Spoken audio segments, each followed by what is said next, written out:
one of my favorite scenes from the Go documentary called The Surrounding Game is the one where they go to the US Go Congress and interview a whole bunch of players from all sorts of backgrounds, all sorts of ranks, and just get their thoughts on the game. And I just love the different perspectives and the different kind of personalities that appeared in that scene. And in that vein, I wanted to do something like that for this episode of Starpoint. So when I went to the Los Angeles Open not too long ago, I brought a little recording device and prepared myself to approach random people in the Go community to see if they would be willing to do an interview for this show.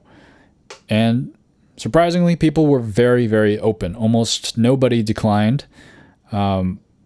Basically, everybody was more than happy to talk about their thoughts on this game, and it was a pleasure to meet all these people.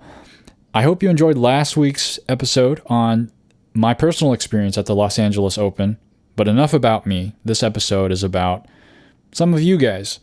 Welcome to Starpoint, the show about Go for Go fans away from the board, and I'm really excited to show you some of these clips that I was able to get.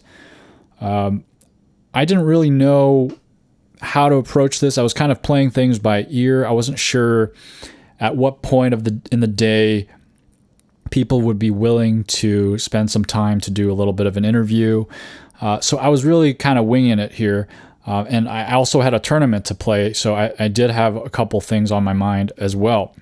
But overall, doing Starpoint was an excellent opportunity and excuse to actually make connections with people in the Go community. I'm sort of like an introvert extrovert, like in the middle. I love talking to people and interacting with people, but I'm not really the one to initiate a lot of conversations, kind of just keep to myself. But this show gave me the opportunity to say, hey, look, I have this excuse to just talk to random people and I'm going to use it. And so it was very rewarding to talk to all sorts of interesting people about this game that we love. I had a short list of questions prepared, but as I did these interviews, I got, better ideas of what questions were more interesting. And, hopefully in future episodes, I'll sharpen my interview skills some more. But one of the questions that I asked was, what do you do to prepare for a tournament? Aside from that, I guess the day before I prepare some openings, like just some possibilities, remind myself of some Joseki I might play. But aside from that, I feel like there's not a lot you can really do like the day before and the day of. Yeah. Do you have any specific goals for Go? I don't really have goals, but I've always just enjoyed the process of improving and getting better. So I don't know. I want to become a high dawn player at some point. Eventually, my goal is eventually Fox anytime, but that's a long way away. What are you on Fox right now? Right now I'm Fox 5. 5 done. How did you get there? Well, I joined when I was about 2Q. I joined the Young Sang Dojang program with Insong. So that was really helpful. I watched a lot of content creators online, like the Duck Doctor and Go Inside. But I played a lot of games, a lot of review. But I really started becoming a stronger time player when I started doing United Death. More seriously, especially with doing some timed problems where I gave myself 45 seconds to 2 minutes for a problem, chucked my live. Yeah. What was your source for where did you go to do those? I did Sumigo Hero for a while, and then as I got better, I started doing the 101 Weiqi. Yeah. Awesome, thank you. Yeah. Oh, love the podcast. Thanks for listening.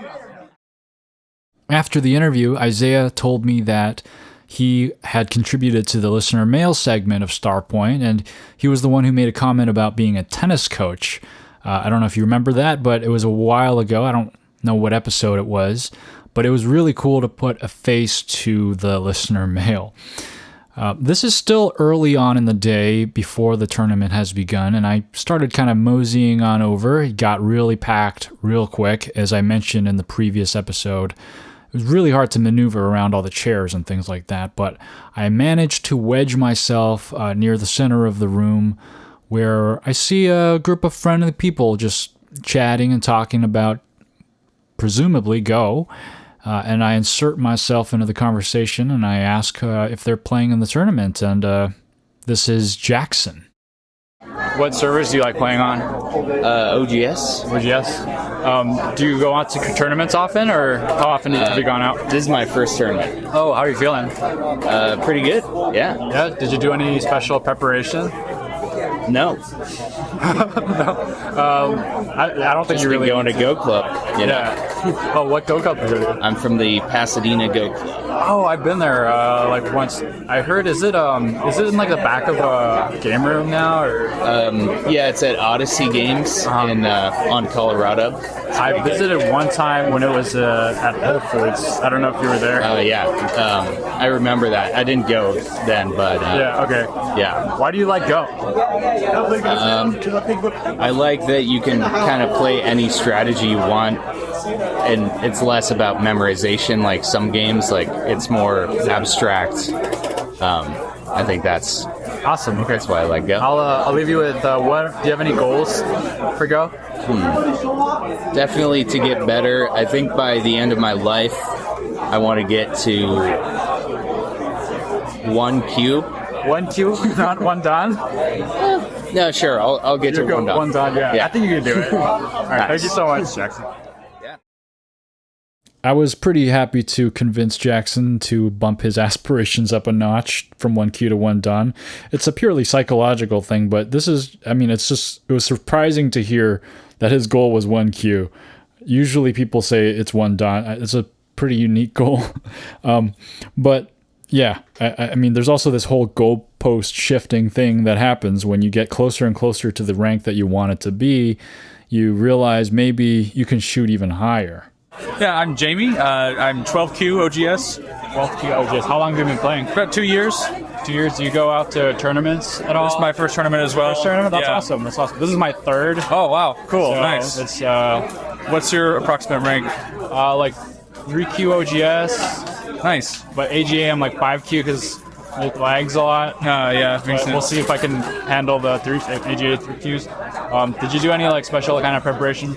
No, I would like Jackson. I just go to the Go Club in Pasadena. Oh, you go? Yes. Yeah. Okay, So awesome. I mean, I guess I play weekly there, but besides that, I'm just playing for fun. So. What do you like about Go? Yeah, I like how it's a game that is, I don't know, very strategic, but it's not based on just memorization. Like, it's you really you can play by intuition a lot, and it's crazy to think about how you can build, starting from having no knowledge of the game in the first place to be able to play even at the double-digit Q level.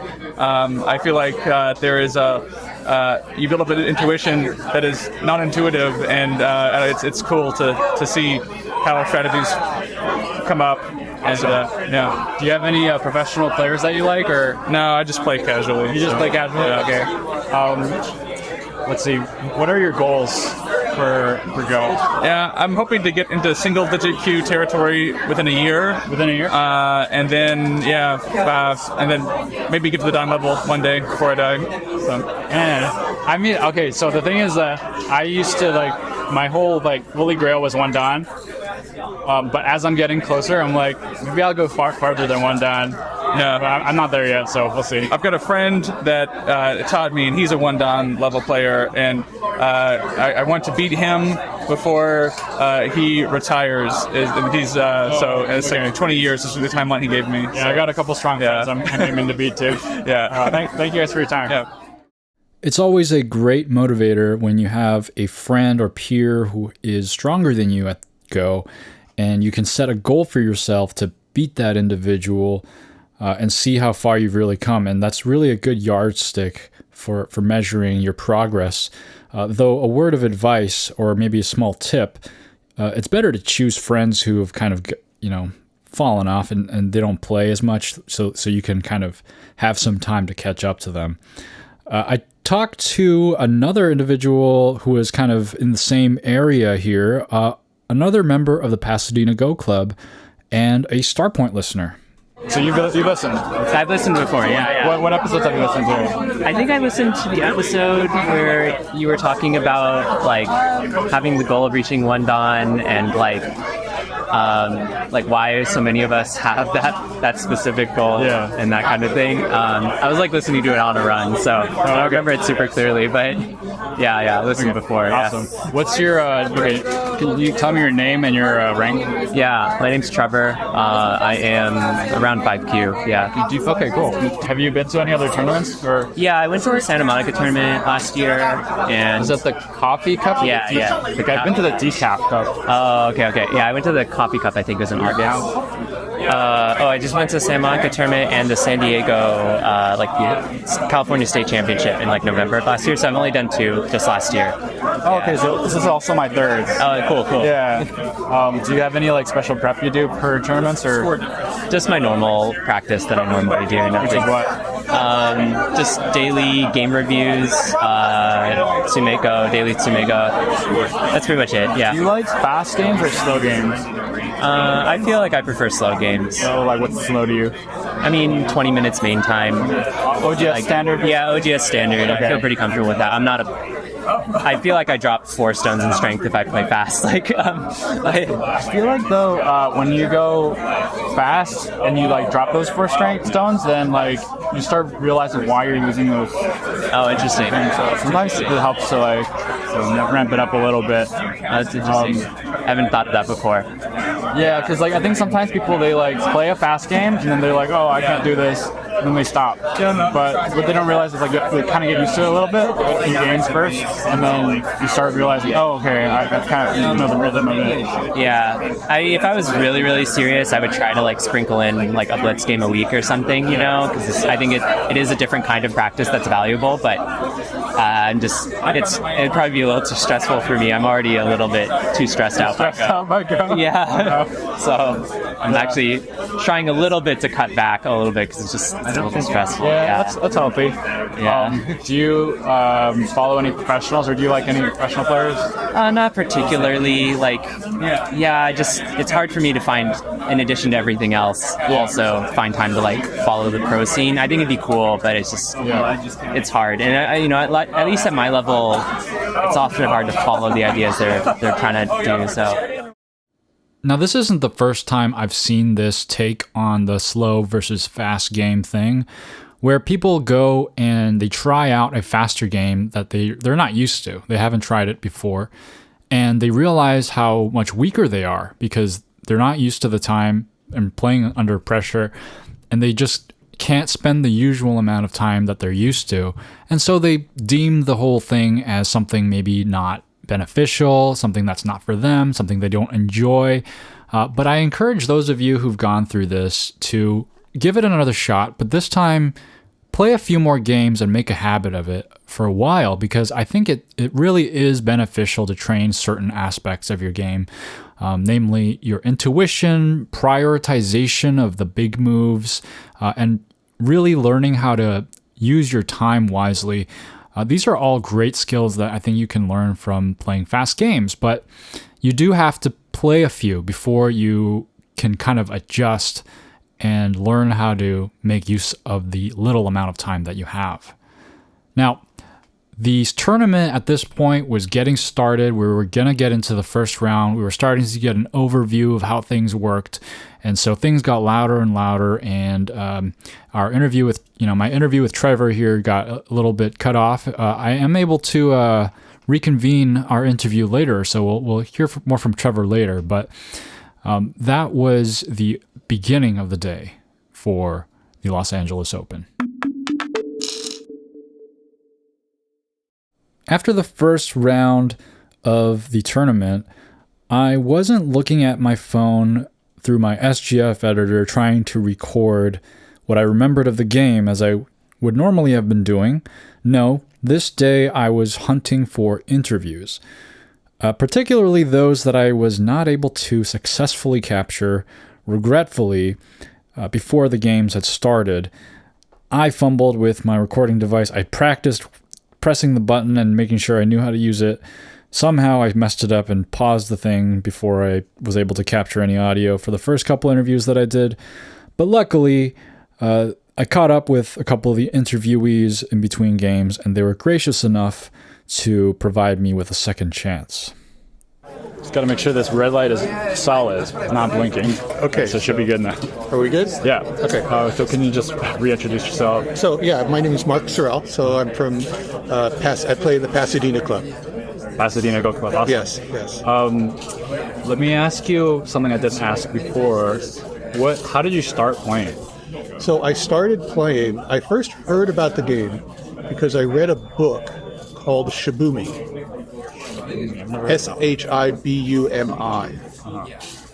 And it was sort of a thriller spy novel. And the main character, among lots of other things, played Go. And the book was organized where each chapter was like a different concept in Go, where they made a lot of references to the game Go. Is it a Japanese book or? No, it's an American book, but the guy, the main character, was like, he was American, born in Taiwan or somewhere in China, grew up in Japan. His mother was Russian. You gotta check that book out. I don't think it was a great book, honestly. Oh, it wasn't a good book? It was sort of a cheap, cheesy spy thriller. Okay, got it. But it was all themed around Go. So that's what got me interested in it in the first place. That's how I heard about it. How long have you been playing? Well, I first started playing. I mean, I might have played one or two games when I was in high school. I knew somebody before, but I didn't really know what I was doing. Yeah. In college, I bought myself a board and stones and some books, and played some games there. I didn't really find a club, though. They didn't really have a club at my school. Yeah. So it wasn't until like the 90s and the internet that I could actually play on any sort of regular basis. Wow, that's crazy at the times. So do you think that like recognition of the game has changed over the years? Yeah, I mean, certainly with Hikaru no Go and those other things, people will at least recognize it and say, oh yeah, I know that. They may not know the name, but if you show them a picture of the board, they'll say, oh yeah, I've heard of that. What is that? Crazy though. What do you like about Go? It's the simplicity of the rules appeals to me. Just different than most other games. The rules are dead simple, but the strategy is the complex part. Have you played any chess? Only as a kid, so sort of on and off. Never as an adult. Do you have any other thoughts or things you want to share with the podcast? Oh, no, that's about it. That's about it. Thank you so much for your time. That was my best Go story. The book about. Oh, that was awesome. Yeah, I like that a lot. I'm still interested. I mean, like, there's so little like stuff out there for English speakers to consume Go content that like any book that you name, I'll be like, oh, what? I've never heard of that one. Like, let me show you. It was really interesting to get Mark's perspective on how he's seen Go change over the years, as well as how he's seen people's perspective on Go change over the years. And it seems like we have to give a lot of credit to Hikaru no Go and AlphaGo, which, I mean, it kind of goes without saying, but that was partly the reason why I asked people why or how they started getting into Go. I wanted to know, what is the main driver of people's interest in Go? And it seems like the answers are pretty varied, although Hikaru no Go and AlphaGo are definitely top answers. My name's Evan Tan. I'm 11 years old. I'm in 5th grade, and I'm at AJ 6 Dan. How did you get so strong at Go? I learned for a lot of years, for exactly 5 years. And I have a really good teacher right now. Who's your teacher? Chen Yao Ye. Who's that? Chen Yao Ye, world champion. It seems that I've failed to recognize here an incredibly strong Go player who is currently in the top 50 of the world in Go ratings. Chen Yao Ye, he defeated Yi Chang'o at the age of 16 And that is some teacher to have. How often do you take lessons from them? Once a week. Once a week? Do you like Go? Yeah. And you said you wanted to become a pro, right? Yeah. When do they start letting people, like, at what age do they let people try for the qualifiers? Do you know? I don't know. You don't know? Okay. But you're probably going to try out as soon as you can. Yeah. Yeah. What kind of... Well, like 13. Is this your friend? What's your name? Roxanne. Roxanne. Did you play Go too? How strong are you? Only 3 Dan. Only 3 Dan. That's still way stronger than me. You still give me 6 stones. Have you been playing for a while too? How did your games go today? I won one game and lost one game. Yeah? What happened? Game was a. What happened? Guys, you won the first game. You didn't have a good chance? Yeah. What do you think, like, for people who want to get stronger at Go, what do you think they should do? Definitely spend a lot of time, learn a lot of like classes, and play lots of games. Play lots of games. Do you think it's more important to play fast games or slow games? Slow games. It's definitely better to play slow games because it helps your thinking. And like when you're memorizing a game, if you know what you're doing and your opponents are doing, you'll just memorize like every so long. How did you start playing Go? Like, do you remember? I learned in an after-school program. They had a teacher, and he wasn't like that good. He only taught me like the very basic rules. And I remember back then I just skipped class to go to gym class because I was like, yeah. Have you tried chess? I've played it. What do you think of it? I mean, I've only learned like one time, so I know how to play all the moves. Yeah. It's definitely not as harder. Yeah. Yeah, I think I agree. How did you start playing? Basically, like there was this free teacher who made an advertisement in my like county, and my dad told me to just go there, and then so basically I went there and I started like playing it, and my dad said I was really intent on watching the things that the teacher told me to. So yeah. And you really like Go? Yeah. And you still like it? Do you have like a rank that you want to reach? Yeah, I guess maybe like in a perfect world, I would be a professional, but maybe not. You should try it. You should try going for it. How old are you? Just 11. 11. And your name was Roxanne, right? Roxanne. Roxanne, and you're 3 Dan? Yeah. Thank you so much. Some of us are just destined to become Go players. Take Evan and Roxanne, for example. They didn't find the game through some cool anime or AlphaGo news. No, they just stumbled upon it through an after-school program, which makes me wonder, what can we do to bring more after-school Go programs to schools in the United States? It seems, at least in California, that they're only wherever Chinese American communities are. And this isn't a game that should only be played by Asian Americans. It should be played by all sorts of Americans, which it is. But in terms of promotion, I think we could do some more outside of the Asian American community. Now, after Game 3 of the tournament, I was wandering the hotel, and in the lobby, I stumbled across a little coffee machine, and I got really excited, although none of the options worked except for the Americano option, but I was totally fine with that. And so I was holding my little coffee and sipping away when someone decided to strike up a conversation with me, and we got along and started to just banter a bit, and I said, hey, there's a podcast that I do. Would you want to jump on an interview? And here he is. Yeah, absolutely. My name is David. I entered this tournament as a 2.5 queue, and I'm from Kansas originally, but I'm living in San Diego now. Awesome. So how are your games going? How do you feel about it? I feel very proud of 2 of my games. I took 2 stones against a 2 Dan. and I won.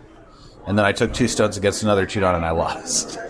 And then I played a bad game that we don't need to talk about. Okay. Well, what about those games were you proud of? I felt like I was able to... I had a very clear plan, and I was able to execute on that plan. How did you start playing Go? I was introduced to it in high school. I had some kind of like a gifted program class where they didn't really make you do anything. You just kind of hung out for an hour. And one of the teachers knew how to play. He knew the rules, but he wasn't very good. I was able to beat him in like a week or 2. Oh, wow. And then I didn't play after that for very much, for a number of years. And then just came back to it recently after AlphaGo in 2016. Yeah. And then you caught the Go bug from there. Yes. Yeah, absolutely. Okay, you're pretty strong, I think, like for 2Q. So what do you think is your secret to getting that? I watch Baduk TV on YouTube in Korean, but I don't speak Korean. And so I just have to look at the variations and try to understand, is it good or bad? I have to make my own evaluation. So you actively watch Korean? Yes, all the time. Do you take time post watching to like study like on your own, or do you just like watch and try to pay attention to like what they're doing on the thing? When I'm just relaxing at home, maybe playing piano or something, I watch, and then otherwise I'm always playing out the game on my board. While you're from the game record. Yeah, from the game record later on. Okay, cool. Yeah, and then you stop like at moments to like explore the variations. Every game I try to guess every move. Yeah, I think I kind of lost the balance. Like, there were times where I would spend too much time in one variation on a pro game, and then there were other times when I just blitzed through the pro game without paying attention. Yeah. So there's a balance, right? Yeah, it's difficult. Yeah. That's also, we play piano. I'm also a musician. I play guitar mostly. Nice. One of the 4 arts. The Chinese. Chinese. Yeah. Okay, do you have any... Oh, since you're a professional player watcher, do you have any favorite professionals? Choi Jong. I have a huge crush on Choi Jong. Yeah. If you hear this, hit me up. Don't tell your girlfriend about the podcast. I won't mention that. I'm just kidding. I really like Choi Jong and Ueno Asami. I really like her. I've learned a lot from her fighting games. Awesome. Okay, do you have, maybe you could wrap up with like just a little description of like how the San Diego Go Club is? Oh, absolutely. The San Diego Go Club is amazing. We meet in the back of a game store called Addie's Games every Thursday night. There's very strong players there, and they're always very willing to provide any kind of help in terms of asking questions or anything like that. Beautiful. And then you said there's like a 25 around. Yeah, around like 20 to 25 people consistently every week. Lots of beginners, lots of very strong players. So, if you're in San Diego, come out at East Games on Thursdays. Awesome. Okay, actually, I lied. One more. Yeah. Why do you like Go? Things like piano or social skills, for example, are things that you can continue to practice for your entire life and never reach the end. And I think that the process of mastery of anything, just the process of overcoming yourself, is one of the most, if not the most worthwhile thing that you can do. And so for me, I've reached, with other things, when I was a kid, I did martial arts, and with piano or other things like that, I reached a certain plateau. But for some reason with Go, I feel like that's just the beginning for me now. Awesome. Yeah. So I intend to break through. The climb. Yes. Yeah. Awesome. Oh, thanks so much for your time. Really appreciate it. Thank you. Sorry to disappoint you, David, but I think it's safe to say that there is a solid 0% chance that Chejong will ever listen to this podcast. But I really enjoyed our conversation, and shout out to the San Diego Go Club. I really envy that 20 to 25 person turnout. I wish I had a club closer to me that was of that caliber. I think David and I may be kindred spirits in a way where we're both kind of attracted to this idea of mastery, whether it's Go or playing an instrument. Some people who play Go come to it because of the incredibly deep challenge it presents to us. Whereas other people, they just come to the game because they like this game in particular out of anything else they could do in life. And it's awesome to see all the different kinds of reasons people come in to play Go. As the tournament came to a close, after the fourth game, people were kind of just floating around waiting for the awards ceremony to happen. And that's when I ran into Trevor again and got to continue our conversation. What were your thoughts about today's tournament? I mean, it was fun. It's always great to see, kids and all kinds of people like able to play. I think it's really good that Go can just be welcoming to a lot of different kinds of people, like old, young, men, women. Like, I actually like how their personality comes on the board. You yeah, feel yeah. Too. I was used to be such a. I mean, it's partially maybe because I just started playing even games immediately with like SDKs, but I just like had so much like fear. I was like such a fearful player for so long. Yeah, I had to kind of like deprogram or unprogram some of that and like try to read a little more carefully and say like, can I play something a little more like proactive or. Do I just have to... I think there's two camps. Like, there's the people who just start off like kind of timid and like kind of trying to be safe as possible. Yeah. And there's others who are just way too wild. Yeah. Just don't protect themselves. And both groups kind of learn to come to more. Yeah. Get balanced. But you always. I mean, I guess probably I'm not a Dawn player, but as you approach optimal play, the personalities do get eroded a little bit, but even at my understanding is well, just because there is like a best way to play it, right? And so like I don't know if even any humans are close to it. But you look at someone like Takemiya. Yeah, totally. And those are like excellent players. So like some of the best humans still have like personalities. So some of the it's a great quote. Some of the best humans still have personalities. It's kind of true because like the best player is AI and they have no personality. Yeah, so. It was actually funny. So I used to be a pretty competitive, or when I was like under 18, I was a competitive junior tennis player, and someone else in the Pasadena Go Club also was a junior competitive tennis player. Oh, whoa, this tennis player. Yeah, and so it was kind of funny because I always felt like I had this theory that like, because I was also a very defensive tennis player, and I was a very defensive Go player as well, and still am to some extent.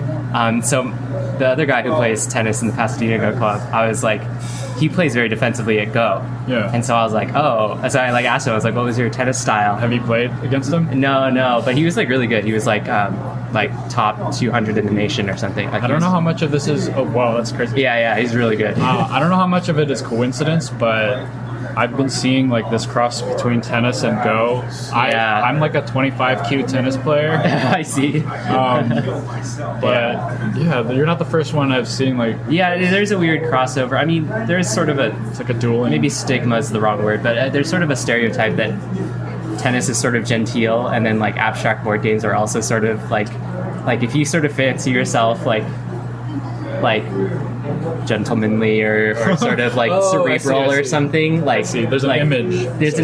I'm not saying there's got to be people who play Go who don't fit that image, and there's got to be people who play tennis who don't fit that image. But like, it just there's like I think a slight selection bias. I thought it was the like I like to kind of be in control of my own game, 1v1 type of thing. Oh, that could be that too. Yeah. I mean, I've never played a team sport. I've only ever done like Go and tennis, so like that might be part of it. It's also easier to have as a hobby, so you don't have to find 10 people.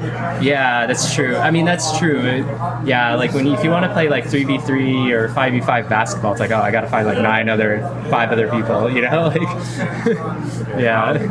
I would also ask you how you started and what got you into Go. Oh yeah, I've been curious since high school because my math teacher, we had a unit on combinatorics, and so he was just talking about like game trees in different games and how quickly they exploded and grew. And so you mentioned Go was like one of the like most complex games, and I was like, well, that sounds interesting. I wonder what that's like. And then it's kind of funny. I didn't really know. I grew up in the country, and so like the idea of like playing online or like looking up things online just didn't occur to me. Yeah. But coincidentally, my roommate in college was a two don KGS player, and so that kind of relit the fire. But I was such an anxious guy in college that I like didn't ask him to teach me, because even though we were like on good terms, we were and actually when the pandemic rolled around, I was like, hey, I'm thinking of picking up playing Go, like, do you still play? And he was like, yeah, like I'll happily like teach you. So, and back in like late 2020 I started playing. Yeah.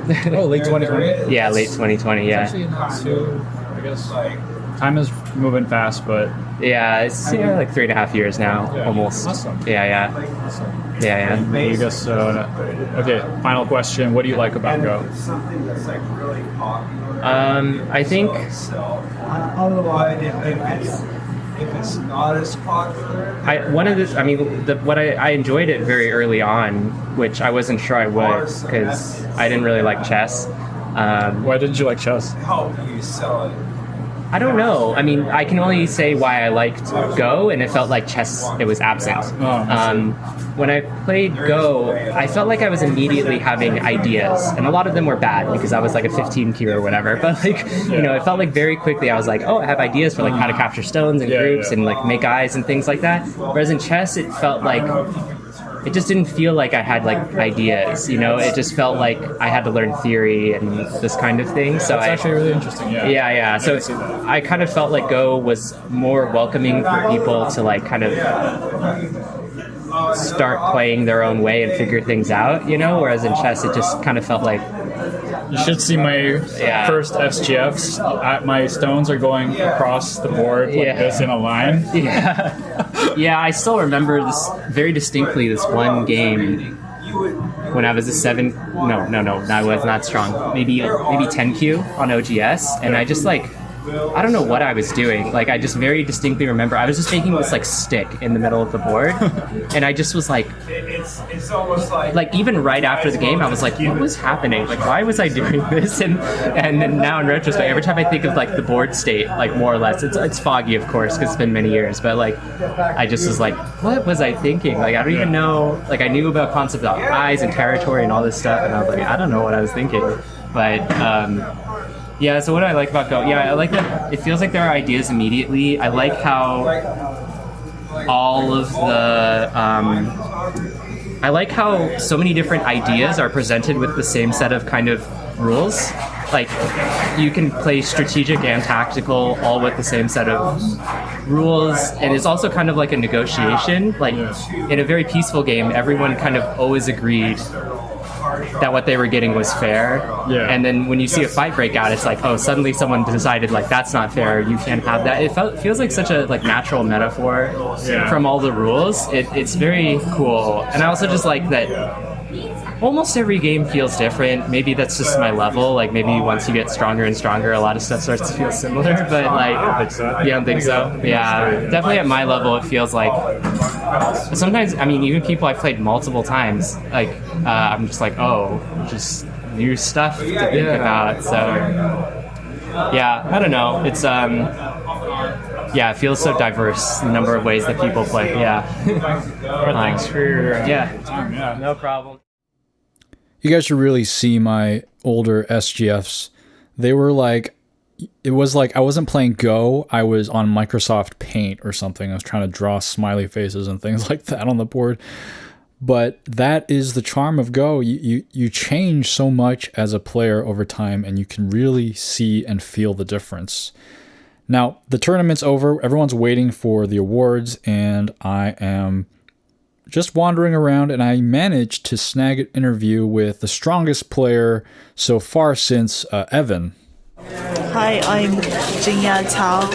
I'm from China, and I'm currently a student at UCSD. My ranking is 6.4 D. Done? Yeah, done. Okay. How did your games go today? Not very good. Very good? Yeah, but like all the people in the opposition are very competitive. Tina, which is her Americanized name, I won't bother with butchering the pronunciation of her Chinese name, was indeed in the open section of the tournament, and the open section of these tournaments is reserved for only the strongest players. 6 dan and above was the cutoff here.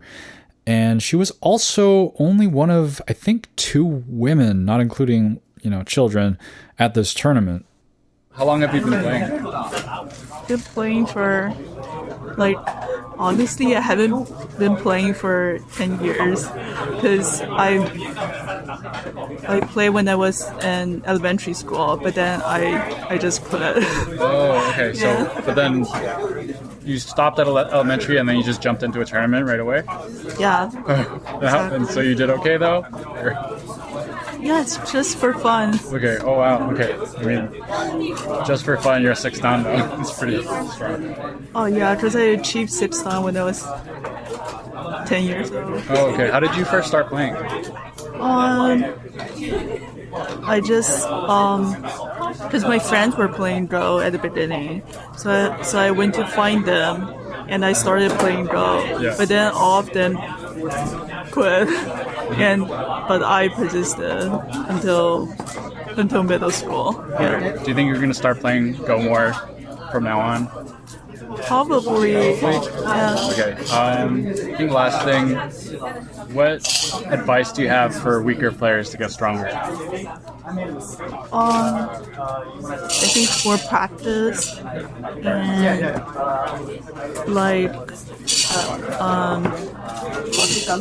and obviously more games, and also because we now have AI, so that's a very good tool. Yeah. So maybe using AI to revise the game, and also looking at some videos that explain Go, on YouTube or other channels. Yeah, I think there are a lot more resources than we have. Right, back then, right? Okay, final question would be, what do you enjoy about Go, or what do you like? For me, I think so I really enjoy the feeling of competing with others and trying to win the game. So I think as a kind of sports, I think this is kind of interesting. You can compete with others, but you're still friends. You all enjoy the game, and you all follow the rules. And also, I think Go is also kind of an art. Is there are many even philosophy within Go. So I think that's very unique from other games. Thank you so much. You play too, right? Yeah. If you want to skip me, it's totally fun. What, skip you? Yeah. No, I don't skip you. You said you want to collect let me do it. That was Max. He was sitting next to Tina, and he's not as strong as Tina. He's only a 4 dan. And he was very laid back and kind of flipped the table on me and started interviewing me a little bit. But he is the last interviewee of the day, and here's some of my conversation with Max. What's your record today? Oh, I went 3-1. So 3-1? Pretty good. Nice, good for you. How strong are you? What? 3Q. 3Q? Still good. What is this? Podcast. Oh, you have a personal channel? At this point, almost oblivious to the fact that the microphone was still live, Max just kind of decides to go look up my channel and follow me, which I greatly appreciated. How strong are you? I'm 4 dan. 4 dan? Yeah. Okay. I also did 3-1. Did you also... 3-1? Oh, nice. Did you also start when you were very young? Yeah, I think a lot of us from China, we have the same experience. We sort of learned the game when we were very young, elementary school. And after that, for me personally, I stopped playing after go to middle school. And I just started playing after I went to college here at the University Go Club. There used to be a college Go league, CGL. That's when I started to pick up, and I think after 2016, when the AlphaGo came along, people started to play a lot, and it's easier to review the game. And just after 2016, I started to play more often. And after I started working, I discovered there's a Go Club at San Francisco. So here's my mate, James. San He's also from Francisco? San Francisco. Oh yeah, I've been there before. You've been there? Yeah, one time. Yeah, we have tournament like every month. So our president is Matthew. Oh yeah, go ahead. Matthew Barkas. He organizes a tournament every month. So if you're interested, you should come along and join us. What, San Francisco? Yeah. Wait, you said you're from San Diego, though, right? No, San Jose. San Jose. Sorry, I mixed up my Sans. I don't think there are a lot of us from San Jose here. Like, I think 3 of us. Actually, there are a couple more too from San Jose. Okay. We drove all the way. No, the San Francisco club is really nice. Yeah, it is really nice. When was you there on the San Francisco Go Club? When were you in the San Francisco Go Club? I feel like it's been maybe like a year or two. But it was just, I didn't even know it was there. I just walked by. Oh, nice. Yeah. I feel like we need a more active community for Go, for sure. Yeah, I know. Not active enough. It's funny, it has like one event and then all these people come and show up. So there's people who play. Yeah. I do agree with Max here that I would also personally love to see a more active Go community. So if you're someone who's been kicking around the idea of starting your own Go club, a local chapter, I say go for it. It doesn't matter how strong or weak you think you are, you'll figure it out, and you never know who you're going to meet. I met a lot of amazing people at this tournament. I had some great conversations, and a huge thank you to all of you who participated in the making of this episode of Starpoint. I hope you all enjoyed the interviews as much as I did. The listener mail and Go news that normally comes around this time, I'm going to do a bit of a rain check, so stay tuned for next week's bonanza of listener mail and Go news. A special thank you to Chris M. and Jeffrey H. for supporting Starpoint. And speaking of community, here's one last shout out from someone who has some experience managing a Go community. Hi, this is Cyrus. I'm a member of the AGA, and I am one of the admins in what I think is the largest English-speaking Facebook Go group. Originally it was just called Go Players on Facebook, but we changed it to Go, and in parentheses, Weiqi, and Baduk players on Facebook. And just wanted to let everyone know that Facebook group is there. It's a great community. And if you have a Facebook account, join up and ask questions, and hope you see you at a tournament sometime. Thanks. Awesome. Thanks for listening, everyone. Keep playing Go.